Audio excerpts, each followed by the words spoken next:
नमस्कार श्रोते हो. दीपक रेगे कथाकथन चॅनलवर तुम्हा सगळ्यांचं मनापासून स्वागत. श्रोते हो, आज तुम्ही ऐकणार आहात विजय कापडी सरांच्या गंमत गोष्टी या कथासंग्रहातली कथा. पण श्रोते हो, तत्पूर्वी तुम्ही जर आत्ता चॅनलवर पहिल्यांदा आला असाल किंवा अजूनपर्यंत तुमच्याकडनं चॅनल सबस्क्राईब करणं झालं नसेल तर एकच विनंती करतो, कृपया चॅनल सबस्क्राईब करा. ऐकूयात आजची कथा. विजय कापडी लिखित गंमत गोष्टी या कथासंग्रहातली कथा, गोड फसवणूक. लग्नाला अवघे 10 दिवस म्हणा, 10 रात्री उरलेल्या असताना सोनाक्षीने परेशला फोन केला. परेश, आज भेटूयात का आपण? आज भेटूया की. काही विशेष? विशेषच आहे. भेटीत सांगीन सगळं. सविस्तर बोलायचं आहे एका जीवाभावाच्या विषयावर. मुख्य म्हणजे आपण याआधी या विषयावर बोललेलोच नाही कधी. जीवाभावाचा विषय? आणि तो कोणता ग? प्रत्यक्ष भेटीत बोलूयात की. नाही नाही, म्हणजे मला थोडी कल्पना देशील का? म्हणजे काय आहे, तयारी करायला बरं पडेल ना मला. तयारी? तयारी वगैरे करण्या इतपत नाही आहे काही. विषय साधाच आहे, पण महत्त्वाचा आहे. अगं, साधा विषय महत्त्वाचा कसा असेल? महत्त्वाचा असेल तर काय आहे ते कळायला नको का आधी? भेटीत कळेलच की. ठीक आहे, किती वाजता आणि कुठे भेटायचं ते सांग. साखरपुड्यानंतर आपण भेटायचो ना त्याच जागी, आणि वेळ म्हणशील तर तीच. हां, म्हणजे जॉगर्स पार्क आणि ठीक 5 वाजता असं म्हण की. तू म्हटलंस की आत्ता. मी आणि वेगळं कशाला म्हणायला पाहिजे? ओके ओके, ये. संध्याकाळी परेश सोनाक्षीला भेटायला गेला तर त्याच्या आधीच सोनाक्षी त्याची वाट पाहत बसलेली दिसली. हे काहीतरी परेशला अचंबित करणारं होतं. साखरपुड्यानंतर जितक्या म्हणून त्यांच्या भेटी झाल्या होत्या त्यात प्रत्येक वेळी सोनाक्षीने परेशला वाट पाहायला लावलेलं होतं. एकदाही ती परेशच्या आधी पोहोचलेली नव्हती. त्याबद्दल एकदा परेशने तिला मुद्दाम विचारलं होतं की तू लेट कमर म्हणून सगळीकडे ओळखली जातेस का? परेशच्या तिरकस प्रश्नाचा नेमका अर्थ जाणूनही न कळल्याप्रमाणे निरागस चेहरा करत सोनाक्षीने विचारलं, म्हणजे काय? म्हणजे असं की गेल्या काही दिवसात आपण 8-10 वेळा भेटलो, पण प्रत्येक वेळी तू उशिरा उगवलीस. होय काय? माझ्या लक्षात नाही आलं ते. पण आता तू म्हणतोयस तर खरं असेल. खरं असेल म्हणजे काय? खरंच आहे ते. यावर थोडा विचार केल्यासारखं करून चतुर चेहरा करत सोनाक्षी म्हणाली, तसं असेल ना तर त्याला तूच जबाबदार आहेस. प्रत्येक वेळी तू ठरलेल्या वेळेच्या आधीच येऊन माझी वाट पाहायचास, त्याला मी काय करणार? मला नेहमी कुठल्याही प्रसंगी ठरलेल्या वेळेवर म्हणा किंवा वेळेच्या आधी 5-10 मिनटं हजर राहायला आवडतंच. मग मला नाही ना आवडत. कोणीतरी आपली वाट बघतंय हे बघायला मला मोठी मौज वाटते. अरे किती काव्य भरलेलं असतं त्यात. तुला नाही कल्पना यायची? कशी येणार? तू कधीच ठरलेल्या वेळेच्या आणि माझ्या आधी आलेलीच नाही आहेस. आजचा हा दिवस सोडून. कसं काय तुला विसर पडला तुझ्या अंगवळणी पडलेल्या उशिरा येण्याच्या सवयीचा? हे बघ, इतकं काही खोचक बोलायची गरज नाही आहे. आपली भेट काही 2 देशांच्या पंतप्रधानांची भेट असते तशी नाही आहे की ठरलेल्या वेळेला बोलणी सुरू झालीच पाहिजेत. 5-10 मिनटं उशीर झाला तर काही जग इकडचं तिकडं नाही होणार आहे. बरं ते जाऊ दे, आज काय एवढं महत्त्वाचं काढलंस ते तरी सांग. हो, त्याविषयी बोलायचं आहे मला. पण बोलायला कसं तरीच वाटतंय. पण बोलल्या वाचून गत्यंतरही नाही आहे. विषयच तसा आहे. मला कळेल असं बोलशील? हां, बोलते. आणि एक दीर्घ प्रदीर्घ श्वास घेऊन तो सोडून सगळं धैर्य एकवटून बोलल्यासारखं करत आणि परेशच्या नजरेला नजर न भिडवता आपल्या पायाच्या अंगठ्याकडे बघत सोनाक्षी हलक्या आवाजात म्हणाली, आपल्या लग्नानंतरच्या पहिल्या रात्रीबद्दल मला बोलायचं आहे. हां, पहिल्या रात्रीबद्दल बोलायचं आहे? काय ते? सोनाक्षी स्वतःहून पहिल्या रात्रीबद्दल बोलेल याची परेशला एवढी सुद्धा कल्पना नव्हती. त्यामुळे म्हटलं तरी तो क्षणात बावचाळला होता. दुसऱ्या क्षणी काहीसा लाजला सुद्धा. सोनाक्षी त्याच्या डोळ्याला डोळा भिडवत म्हणाली, मला सांग, आपली पहिली रात्र तुझ्याच घरी होणार ना? एव्हाना काहीसा स्थिरावलेला परेश म्हणाला, हा काय प्रश्न झाला का? आणि काही क्षण तसेच जाऊ देऊन नाटकी स्वरात म्हणाला, या पृथ्वी तलावर आत्तापर्यंत जितकी आणि ज्यांची ज्यांची लग्न झाली आहेत त्यात लग्नानंतरची पहिली रात्र नवऱ्याच्याच घरी साजरी झालेली आहे. ती वधूच्या घरी झाली आहे असं तू कधी ऐकलंयस का? पूर्वी केरळमध्ये स्त्रीप्रधान संस्कृती होती. त्यावेळी लग्न झाल्यावर नवरा नवरीच्या घरी कायमचा राहायला जायचा.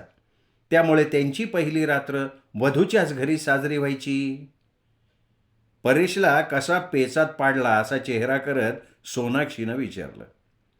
अगं पण ते केरळमध्ये ना, आणि ती खूप खूप वर्षांपूर्वी.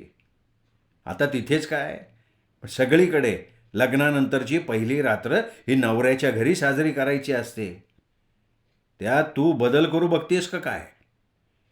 हा प्रश्न विचारताना परेशचा आवाज आत्मविश्वास गमावल्यासारखा चिरकला. नाही नाही नाही नाही नाही नाही नाही, चालू प्रथेच्या विरुद्ध जायचा माझा एवढाही विचार नाही आहे. मी तुझ्याच घरी येणार आहे. पण मला सांग, आपल्या लग्नाला जमलेली तुझ्याकडची मंडळी लग्नानंतर सुद्धा तुझ्या घरी मुक्काम ठोकून असणार का? छे छे, अर्धी मंडळी तर लग्न लागल्यानंतर जेवणावळीचा लाभ घेऊन तिथूनच आपापल्या घरच्या वाटेवर असतील. हां, आता बाहेर गावाहून लग्नाला आलेले काही वरातीबरोबर आपल्या घरी येतील. ते सगळे पुढच्या 1-2 दिवसात निघूनही जातील. म्हणजे लग्नाला जमलेले सारे आपापल्या घरी गेल्यानंतरच आपण आपली पहिली रात्र साजरी करायला घ्यायची का? नाही नाही, मुळीच नाही. माझ्यासाठी घरात स्वतंत्र बेडरूम असताना त्यांच्या जाण्याची वाट कशाला बघायला पाहिजे? अरे मी असं ऐकून आहे ना, की ही पाहुणे मंडळी आपल्या गोडगोड कार्यक्रमात व्यत्यय आणण्यासाठी बऱ्याच गोष्टी करत असतात. त्याचं काय? काय म्हणतेस? माझी नातेवाईक मंडळी व्यत्यय आणतील? कोणी सांगितलंय तुला? कोणी सांगायला कशाला हवं? रीतच म्हणे ती. काय सांगू बघतेस, तुझं तुला तरी कळतंय का? तू म्हणजे ना, त वरून ताकभात ओळखण्यांपैकी नाही आहेस हे आता मला पटतंय. तुला ना सगळं फोडून सांगायला हवंय. सांग ना फोडून काय ते. उगाच कोड्यात किती वेळ बोलतीस? हे बघ, लग्नाच्या पहिल्या रात्री म्हणे घरातल्या स्वयंपाकघरात खूप खूप पापड तळायला किंवा भाजायला घेतले जातात. तुझ्याही घरी तेच होणार आहे का रे? नाही पण खूप पापड तळायला किंवा भाजायला का म्हणून घेतील? रात्रीच्या जेवायला जेवढे असतील त्याच हिशोबात पापड तळले किंवा भाजले जातील ना. मुळात त्यात पापडाचं काय आहे ते विशेष? परेश खूप गोंधळलेला होता. विशेष नाहीये? भोळा साम दिसतोयस. अरे नववधूवराच्या म्हणजे आपल्या बिछाण्याच्या चादरीखाली आपण आत येण्याच्या आधी पापड पसरून ठेवले जातील. म्हणजे आपण बिछाण्यावर बसलो किंवा आडवे झालो की पापडांचा आवाज होईल आणि काय झालं काय झालं काय झालं असं म्हणत सगळी मंडळी आपल्या खोलीत येतील, खुदू खुदू हसायला लागतील. तुला चालेल का ते? थोडा विचार करतो आणि सांगतो. काही क्षण असेच जाऊ देऊन परेश गहन विचारातून बाहेर आल्यासारखं करत म्हणाला, आमच्या घरी पापडांचा असा उपयोग करायला घेतला जाईल असं मला तरी काही वाटत नाही आहे.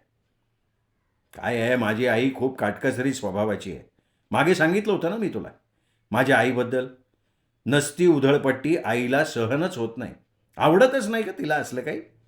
आणि नाही आवडत म्हणजे ॲट एनी कॉस्ट आवडत नाही. त्यामुळे मला नाही वाटत माझी आई आपल्या बिछाण्याच्या चादरीखाली पापड पसरून ठेवायला संमती देईल. पण त्या मंडळींनी हॉटेलातनं परस्पर पापड तळून नाही तर भाजून आणले तर? नाही आणणार का? अगं हॉटेलातून घरी आणलेले पापड घरी पोचेपर्यंत इतके नरम होतील ना की पसरून ठेवले तरी त्याचा एवढा सुद्धा आवाज होणार नाही. तू पापडाचा विषय आहे ना मनातनं काढून टाक बरं. तसं असेल तर चांगलंच आहे. पण आणखीन एक अशाच प्रकारचा आचरटपणा म्हणा किंवा चावटपणा संभवू शकतो. आता तो कोणता?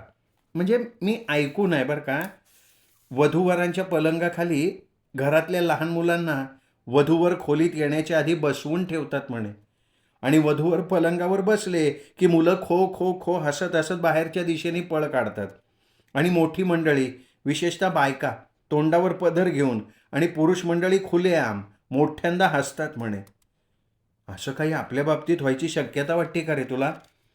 दिसत असेल तर तसं हसं होऊ नये आपलं, याच्यावर काय उपाय आहे का तुझ्याकडे? थांब थांब थांब थांब थांब. आधी मला लग्नानंतर आमच्या घरात कोण कोण राहण्याची शक्यता आहे ना, याचा विचार करायला पाहिजे.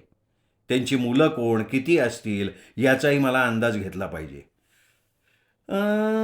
नाही नाही, मला नाही वाटत त्या रात्री आमच्या घरी इतक्या संख्येनं लहान मुलं असतील, म्हणजे जी पलंगाखाली जाऊन असला अचरटपणा करतील. मुळात माझ्या पलंगाखाली लपून बसायला जागा शिल्लक असणार नाहीये. सध्याच माझ्या पलंगाखाली इतक्या म्हणून सटर-फटर वस्तू ठेवल्या गेल्या आहेत ना, की मुलांना लपून बसायला मोकळे अशी जागाच नाहीये तिथे. शिवाय आपण एक काम करू शकतो ना. काय, काय, काय करू शकतो? मोठ्या उत्सुकतेनं तिने विचारलं. आल्या आल्या बेडरूम तपासायला घेऊ. कोण कुठं लपलं असेल तर त्या सगळ्यांना कान पकडून बाहेर काढू. चालेल का? चालेल काय? धावेल. पण एक खबरदारी घ्यायला पाहिजे हां. म्हणजे मुलांना खोली बाहेर काढताना त्यांच्या मातापित्याला असं नाही वाटतं कामा, की आपण त्यांना जबरदस्तीनं खोलीतनं हाकलून देतोय. काय आहे, लग्नासारख्या कार्यक्रमाच्या वेळी कळत नकळत कोणाकोणाच्या मानपानात कमी जास्त झालेलं असतं. मग अशा वेळी त्याचा वचपा काढायला निमित्त पुरतं. आपल्या लग्नानंतरच्या पहिल्या पहिल्या रात्री घरात वादावादी भांडणं झालेली मला अजिबात चालणार नाही हां, सांगून ठेवते मी. अजिबात काळजी नको. कोणाचंही मन दुखावेल असं माझ्या हातून काहीही होणार नाही. हे नाही तर असं करतो ना मी. पलंगाखाली लपून बसलेल्या मुलांच्या हातात कुछ मीठा हो जायवाली कॅडबरी ठेवतो. म्हणजे खुद्द त्यांना आणि त्यांच्या मातापित्याला वाईट वाटण्याऐवजी आनंदाच्या उकळ्या फुटतील. मग तर झालं. हो, झालं की. अरे, हे बघ, आत्ताच एक आठवलं. मागे मी तुझ्या घरी आले होते त्यावेळेला तू तुझी आणि आता लवकरच माझीही होणारी बेडरूम दाखवली होतीस.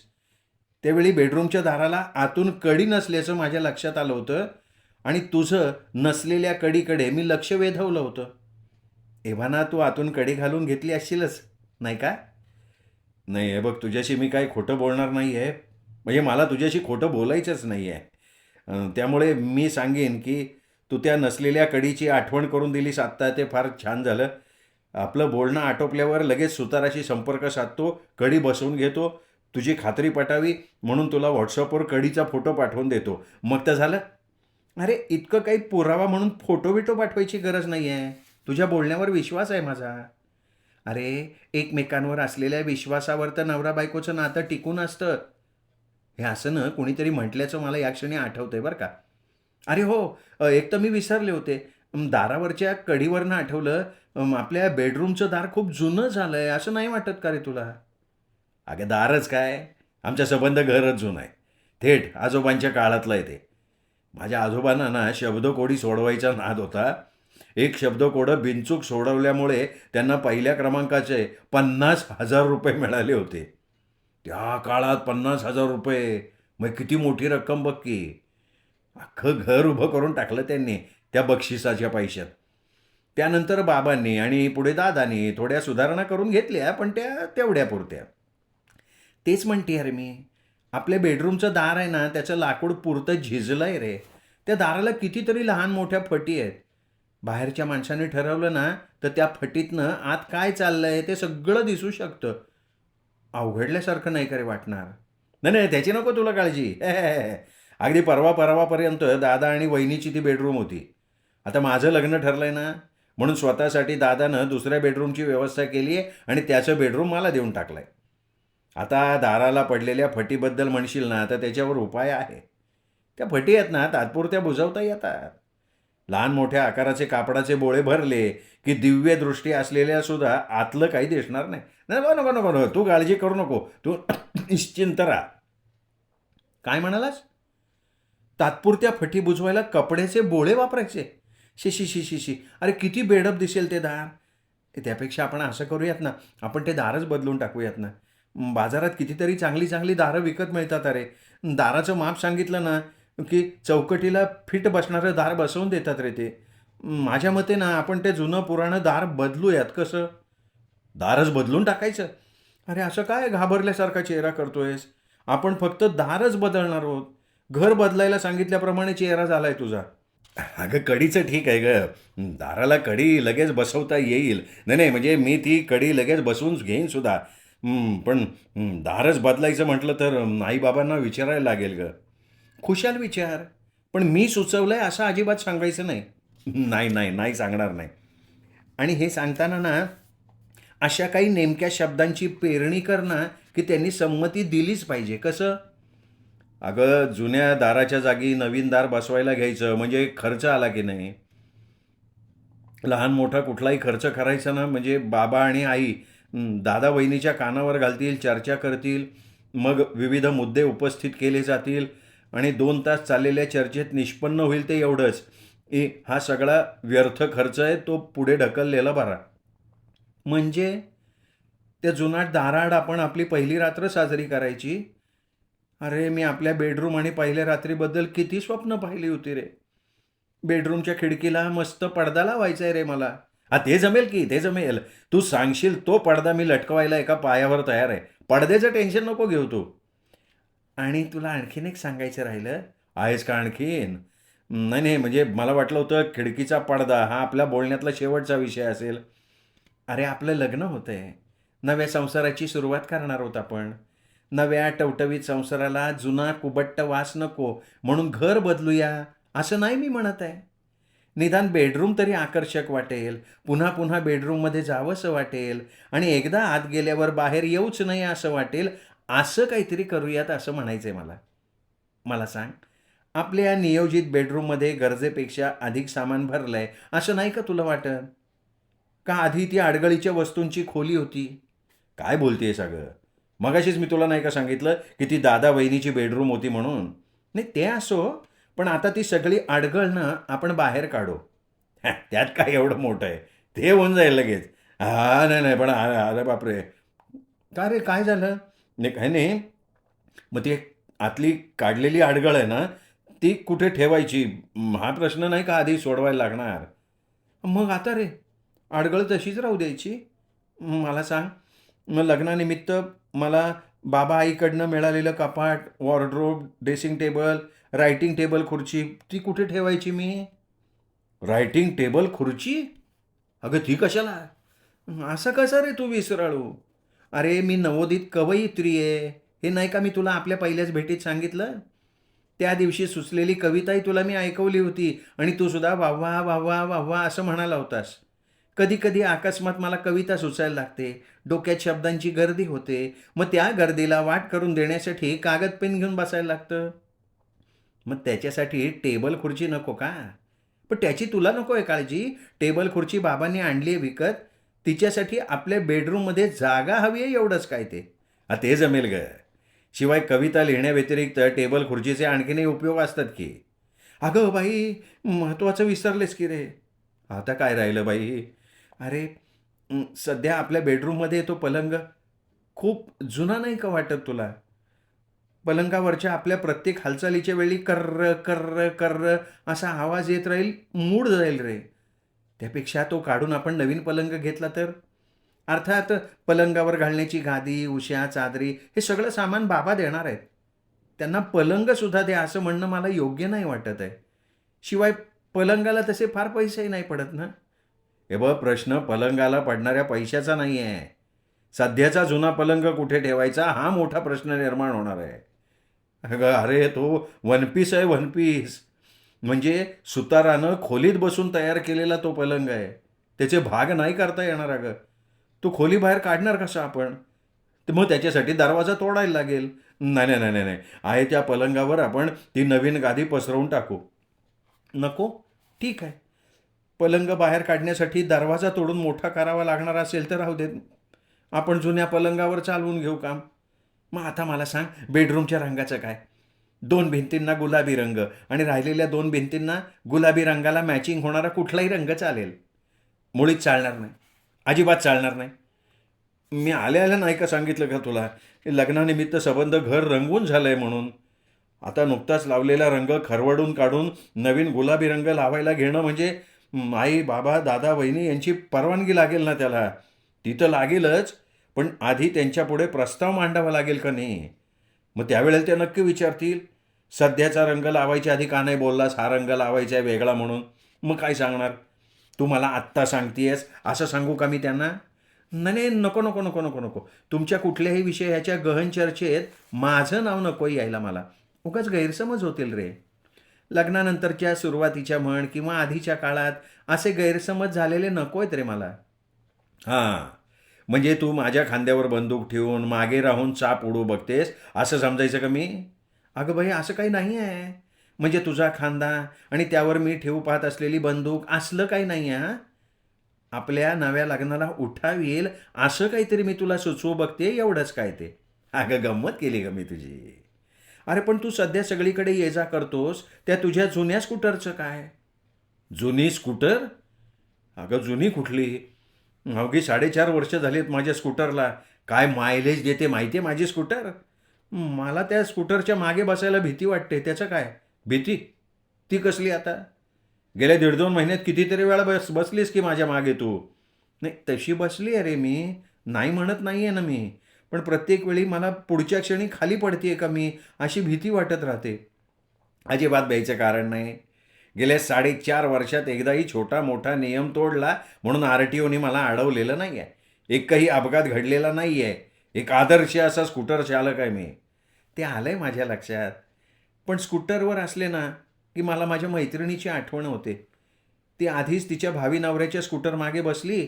ती खाली पडल्याचं त्याच्या लक्षातच नाही आलं. चांगला 1.5-2 किलोमीटर प्रवास आटोपल्यावर त्याच्या लक्षात आलं. मग पडल्यामुळे तिला लागलं, उपचार करायला लागले. त्यामुळे त्यांचं लग्न 2 महिने पुढे ढकलायला लागलं होतं. किती विरस झाला होता त्यांचा. मी काय म्हणते, तू स्कूटर काढून टाक आणि 4 चाकी घेऊन टाक की. आजकाल एकरकमी किंमत भरायचीही नसते. महिन्याच्या महिन्याला EMI भरला की झालं काम. अगं पण मला कुठे येतोय कार ड्रायव्हिंग? मग शिकून घे. आजकाल पावला पावलावर कार ड्रायव्हिंग स्कूलवाले वाट बघत असतात आपली. आणि तू तू स्कूटर चालवण्यात एक्सपर्ट आहेस म्हटल्यावर कार काय 1-2 दिवसात चालवायला लागशील. तुला एक सांगू का? आपण स्कूटरवरनं चाललोय आणि उजव्या डाव्या बाजूनं पों पों करत मोटारी वेगात धावतायत हे बघताना ना, एक प्रकारचा न्यूनगंड वाटायला लागतो रे. त्यांच्या पुढे आपण म्हणजे किसपेड की पत्ती वाटायला लागतं रे. खरं म्हणजे ना, त्यांच्या मोटारीसुद्धा EMIवर घेतलेल्या असतात. पण तरीसुद्धा ते असतात 4 चाकीचे मालक आणि आपण असतो दुचाकीवाले. हे बघ हे बघ, तू आत्तापर्यंत जे जे बदल सुचवू बघतेस ना, ते मला सध्या तरी अनावश्यक वाटत आहेत. मला सांग, लग्न झाल्या झाल्या हे सगळं आपल्याकडे असेल तर मग पुढे आपण नवीन काय आणणार? माझी संसाराबद्दलची कल्पना अशी आहे की आपण शून्यातनं सगळी सुरुवात करायला पाहिजे. अगं बाई, म्हणजे हे सगळं मिळवेपर्यंत आपण जखड म्हातारे होऊ. नाही नाही नाही, अगदी म्हातारे नाही होणार. फार फार तर वयाच्या 40शीला पोचेपर्यंत हे सगळं जमून जाईल आपल्याला. अगं मी बघतोय ना आजूबाजूला, लग्न झाल्या झाल्या अनेकांकडे काहीही नसतं. पण हळूहळू संसारोपयोगी गोष्टी जमायला लागतात आणि मग एकदम एव्हरेस्ट शिखर गाठल्याचा आनंद होतो. अगदी आगळा वेगळा असतो बरं का तो आनंद. चेहऱ्यावर ऐसपैस हास्य पसरवत परेश सोनाक्षीला म्हणाला. सोनाक्षी त्याच्याकडे काही क्षण एकटक बघायला लागली, मग फुसकन हसली. का गं हसलीस का? नाही नाही, तू म्हणालास ना आत्ता की सगळ्या सुविधा सुरुवातीला उपलब्ध करून घेण्याऐवजी स्टेप बाय स्टेप मिळवत गेलो ते एव्हरेस्ट शिखर गाठल्याचा आनंद होतो. मग तू त्या शिखरावर चढलायस आणि झेंडा फडकवतोयस असं मला दिसायला लागलंय. माझी मस्करीसुद्धा करायला लागलीच वाटतं. वा वा, काय हरकत नाही हरकत नाही, मला आवडलं आहे ते. अगं असं नवरा बायकोने एकमेकांची मस्करी केलेली आवडते मला. हां, सुरुवात तू छान केलीस बरं का. माझ्या आधी इथे येऊन मला आश्चर्याचा धक्का दिलास. त्यानंतर लग्नानंतरच्या पहिल्या रात्रीपासून सुरुवात करून ते स्कूटरच्या जागी 4 चाकीची व्यवस्था करू म्हणालीस. नशीब माझं, सध्याचं घर पाडून त्या जागी बंगला बांधायला घेऊ असं नाही म्हणालीस आणि त्याबद्दल मी मनापासून आभारी आहे बरं का तुझा. मी लाख म्हणीन रे, पण तू ऐकणार आहेस का? परेशकडे पाहायचं टाळत सोनाक्षी म्हणाली. परेश म्हणाला, चल चल चल, तुझं झालं असेल सगळं काय ते बोलून तर नेहमीप्रमाणे आपण इथल्या कॉफी हाऊसमध्ये जाऊ. इथला स्पेशल रगडा पॅटीस खाऊ, गरमागरम कॉफीचा स्वाद घेऊ आणि मग तुला माझ्या स्कूटरवरनं घरी पोचवतो. एवढं बोलून परेश कॉफी हाऊसच्या दिशेनं चालायला लागला. आपण एवढं सगळं सुचवायला गेलो पण यांनी मात्र आपलं एक मान्य केलं नाही, उलट काही ना काही सबब ऐकवतच राहिला. असं मनाशी म्हणत सोनाक्षी पाय ओढत ओढत त्याच्या मागनं चालायला लागली. घरी पोचल्यावर आणि परेशला बाय केल्यावर त्याच्याबरोबरचं आपलं बोलणं आपल्या आईच्या कानावर घालायचं का, हा विचार तिच्या मनात आला.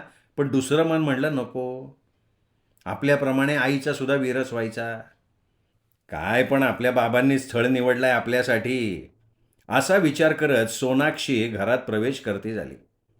त्यानंतरचे 9 दिवस उगवले, मावळले. लग्नाचा दिवस उगवला. परेश सोनाक्षीचा लग्न सोहळा गावातला सगळ्यात मोठ्या सभागृहात संपन्न झाला. लग्नातला थाटमाट बघून सोनाक्षी चमकली. दरम्यान सगळे विधी पार पडले आणि परेशच्या मागून त्याच्या घरी जायला सोनाक्षी सिद्ध झाली. एका आलिशान मोटारीतून सोनाक्षी परेशची वरात निघाली आणि अर्ध्या पाऊण तासाच्या अवधीनंतर एका टुमदार नव्या कोऱ्या बंगल्याच्या समोर उभी राहिली. कोणातरी श्रीमंत मित्राची मोटार उसने आणली असेल असा विचार सोनाक्षीच्या मनात आला. उंबरठ्यावर ठेवलेलं माप हलक्या पावलानं ओलांडून सोनाक्षीनं गृहप्रवेश केला. नव्या नवरीभोवती सगळे जमले. अरे तिला कपडे बदलू दे, फ्रेश होऊ दे, परेशच्या आईनी सुचवलं. चल ग, असं म्हणत परेश चालायला लागला. त्याच्या मागोमाग सोनाक्षी निघाली आणि बेडरूममध्ये सोनाक्षीने पाऊल टाकलं आणि ती एकदम चकितच झाली. तिने 10 दिवसामागे सुचवलेल्या गुलाबी रंगानं 2 भिंती सजलेल्या होत्या. त्याला शोभेचा दुसरा रंग उरलेल्या भिंतींना दिला होता. तिने आश्चर्याने परेशकडे बघत विचारलं, काय आजच्या पुरता हा नवीन बंगला भाड्याने घेतलाय का? किती दिवस राहायला मिळेल इथे? मागे तू मला दाखवलेल्या त्या जुन्या घरात कधी जायचं मग आपण राहायला? काय तुला इथे राहायला आवडत असेल तर इथे राहू की आपण कायमचं. परेशने बॉम्बच टाकला. काय इथे राहायचं कायमचं? हो हो. अगं तुला एकदम चकित करून सोडायला म्हणून इथे न आणता मी आमच्या जुन्या घरी तुला नेलं होतं. एकूण तुझी प्रतिक्रिया कशी होईल याची कल्पना होती मला. माझ्या अपेक्षेप्रमाणे सगळ्याच गोष्टींना तू पर्याय सुचवलेस आणि ते पर्याय मी न मानता तुझ्याकडे वेळ मागून घेतला. वयाच्या 40शीत सगळं मिळेल असं मी त्यावेळी म्हणालो. तूही फारसा विरोध नाही केलास ते मला आवडलं. असो, तुला आवडलं ना हे आमचं घर आणि ही बेडरूम आपली? मी तुझी गोड फसवणूक केली ती आवडली की नाही? परेशच्या या प्रश्नावर सोनाक्षीनं परेशच्या छातीवर लाडीकपणे नाजूक बुक्के मारायला सुरुवात केली. श्रोते हो, तुम्ही ऐकत होतात विजय कापडी लिखित कथा गोड फसवणूक. कथा कशी वाटली कमेंट करून जरूर कळवा. ही कथा आपल्या कथाप्रेमी मित्रात नातेवाईकात शेअर करा. आणि हो, चॅनल सबस्क्राईब करायचं राहून गेलं असेल तर आत्ता माझा जो फोटो दिसतोय या फोटोला क्लिक करा आणि चॅनल सबस्क्राईब करा. एवढीच विनंती करतो. थांबतो. नमस्कार.